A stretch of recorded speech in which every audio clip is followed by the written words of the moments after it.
नमस्कार. आज आपण इयत्ता 8वीमधील 17वा पाठ अन्नजाल ही कविता अभ्यासणार आहोत. त्याचे कवी आहेत हर्ष सदाशिव परचुरे, 1979. प्रसिद्ध कवी व लेखक.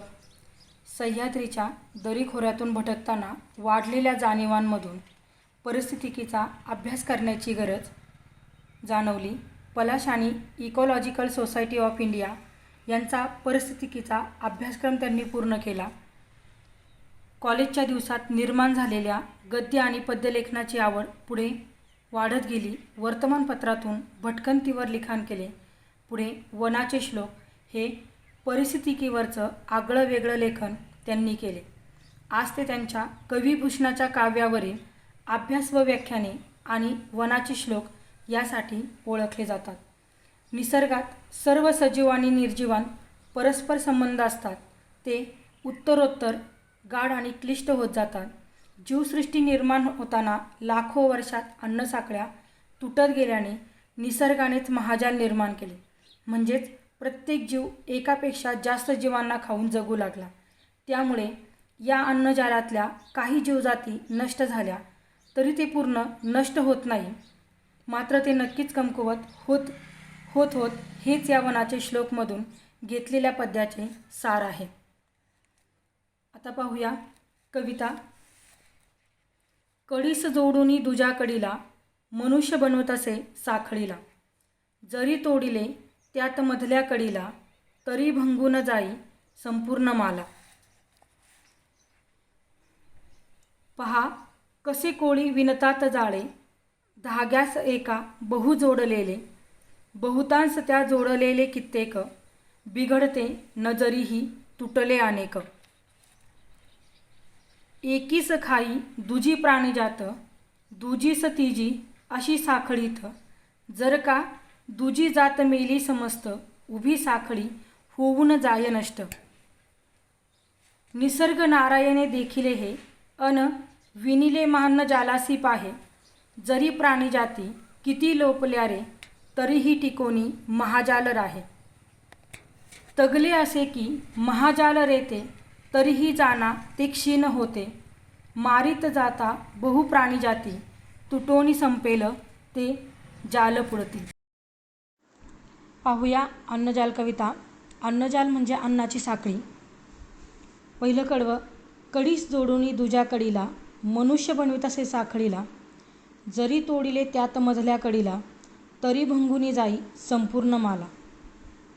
भंगून जाणे म्हणजे तुटून जाणे. माला म्हणजे माळ.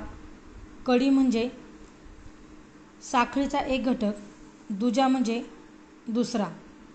या ठिकाणी कवी आपल्याला सांगतात कडीस जोडूनी दुजा कडीला, म्हणजे एका कडीला दुसऱ्या कडीत गोवून कडीला कडी जुळून माणूस साखळी बनवत असतो. ती जी साखळी असते त्या साखळीची निर्मिती कडीला कडी जोडून होते.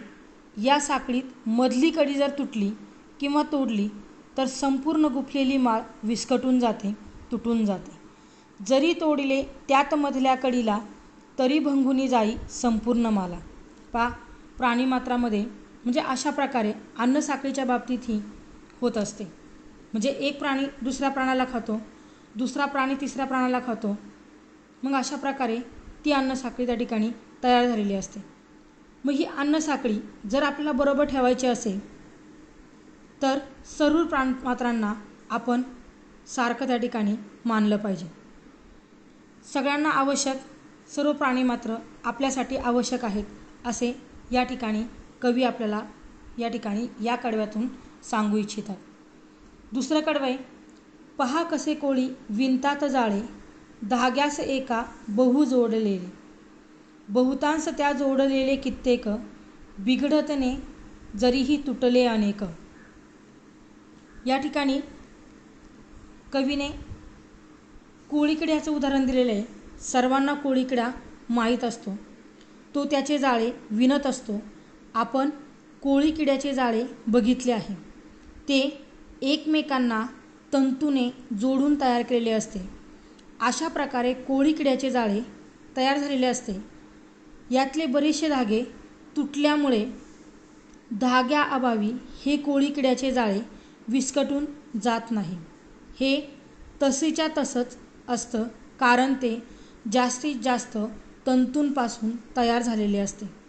फक्त ते जाळे तुटल्यामुळे ते कमकुवत अवश्य होते. साखळी म्हणजे ज्या प्रकारे की एखादी साखळी ती जर तुटली गेली तर ती काय होते, पूर्णतः संपूर्ण कोलमडून पडत नाही, तर ती साखळी या कोळ्याच्या जाळ्याप्रमाणे ते काय होतं, कमकुवत अवश्य त्या ठिकाणी होत असते. तिसरं कडवं आहे, एकीस खाई दुजी प्राणी जात, दुजीस तिजी अशी साखळीत, जर का दुजी जात मेली समस्त, उभी साखळी होऊनी जाय नष्ट. पहा आता कवी तिसऱ्या कडव्यामध्ये आपल्याला सांगत आहेत, इथे एकीस म्हणजे एकाला, दुजी म्हणजे दुसऱ्याला, प्राणिजात म्हणजे प्राणी, समस्त म्हणजे सगळा, उभी साखळी म्हणजे सगळी साखळी. मग पहा आता या कडव्यामध्ये कवीला सांगायचे, या तिसऱ्या कडव्यात कवी म्हणत आहेत की एका प्राण्याला दुसरा प्राणी खातो, दुसऱ्याला तिसरा खात असतो, अशी अन्नसाखळी आपली या निसर्गामध्ये अवलंबून असते. जर का दुसरी जात मेली समस्त म्हणजे एक प्राणीजात दुसऱ्या प्राण्यावर अवलंबून आहे व दुसरा तिसऱ्यावर अवलंबून आहे, तर मधली एखादी प्राणीजात किंवा प्राण्यांची जात जर संपूर्ण नष्ट होऊन गेली, कशामुळे तरी ती साखळी नष्ट होऊन जाईल. त्यामुळे ही अन्नसाखळी जी आहे ती एका प्राणीजातामुळे नष्ट होऊ शकते. जर अशा प्रकारे एका प्राणीजातीचा विचार लक्षात घेतला आहे, मधली कडी जर तुटली किंवा भंगली तर सगळी आपली साखळीच नष्ट होते. त्याप्रमाणेच एक प्राणीजात जर नष्ट झाली तर अन्नसाखळीसुद्धा भंग पावते. चौथं कडवं आहे, निसर्ग नारायणे देखिले हे, अन विनिले अन्न जालासी पाहे, जरी प्राणीजाती किती लोपल्या रे, तरीही टिकोनी महाजाल राहे. पहा आता या चौथ्या कडव्यामध्ये कवी म्हणतात, निसर्ग नारायणे म्हणजे निसर्ग, देखिले म्हणजे पाहिले, म्हणजे निसर्ग हे पाहिले आहे, त्याला हे सर्व माहीत आहे. विनिले म्हणजे विणणे, जसं आपण जाळं विणतो व मासे पकडतो त्या प्रकारे हे विणले आहे. अन्नजालासी म्हणजे अन्नजाल, अशा प्रकारे निसर्ग नारायणाने अन्नजाल आपले विणलेले आहे. कितीही प्राणीजाती लोपल्या म्हणजे नष्ट झाल्या तरीही टिकोनी महाजाल राहे. आता कवीला सांगायचे, जरी प्राणीजाती किती लोपल्या रे तरीही टिकोनी महाजाल राहे. म्हणजे महाजाल म्हणजे मोठं जाळं आहे. जीवसृष्टीचं सर्वात मोठं जाळं, प्रचंड मोठी साखळी म्हणजे महाजाल. तरी कितीही प्राणीजाती नष्ट झाल्या, लोपल्या, तरीही आपले हे अन्नजाल महाजाल टिकोनी राहते, असे कवीला या ठिकाणी सांगायचे आहे. पाचवं कडवं, तगले असे की महाजाल रेते, तरीही जाना ते क्षीण होते, मारित जाता बहु प्राणीजाती, तुटोनी संपेले ते जाल पुढती.